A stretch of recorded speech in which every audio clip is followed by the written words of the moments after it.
From the National Newsroom of the Canadian Press, I'm Rob Westgate. Prime Minister Mark Carney was making moves on Friday, dropping some of Canada's retaliatory tariffs from American products. Items that comply with the Canada-US-Mexico agreement will now be exempt starting September 1st.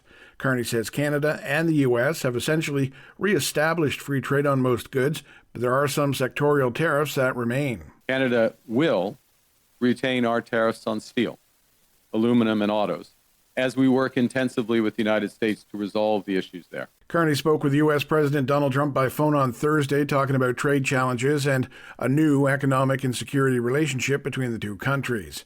Now, reaction to the news was quick from Conservative leader Pierre Poilievre, who says he was disappointed to hear that Canada didn't get more in exchange for the move. Today we learned that it has been yet another capitulation and climb down by Mark Carney. His elbows have mysteriously gone missing. The Canadian Federation of Independent Business, however, said in a statement that it welcomes the decision. A judge is set to decide next month whether the suspect in a deadly vehicle attack at a Vancouver festival is fit to stand trial. Adam Kai G. Lowe faces 11 counts of second-degree murder, accused of driving an SUV through a crowded street at Vancouver's Lapu Lapu Day Festival in April. His fitness hearing included expert testimony from 2 forensic psychiatrists, but the evidence in the hearing is currently under a publication ban. A media consortium that includes the Canadian Press is challenging the ban. Rulings on both that and the fitness hearing are scheduled for September 10th. Jason White, the Canadian Press. Now on to the East Coast, where the Long Lake wildfire in Nova Scotia's Annapolis Valley has scorched more than 32 square kilometers of ground. Scott Tingley with the Department of Natural Resources says it's proving to be tough to tackle. Some of the challenges are, the drought conditions and the intensity and how deep the fire is burning, partly the size and some of the remoteness. Tingley says once Hurricane Erin passes through the region, officials can reassess the wildfire and perhaps change its status. And finally, Sarah McLachlan was not about to skip her daughter's high school graduation for a splashy gig in Ibiza with American DJ John Summit. McLachlan's voice features on Summit's fresh remix of Silence, a song which she originally released back in 1999 with Vancouver electric duo Delirium.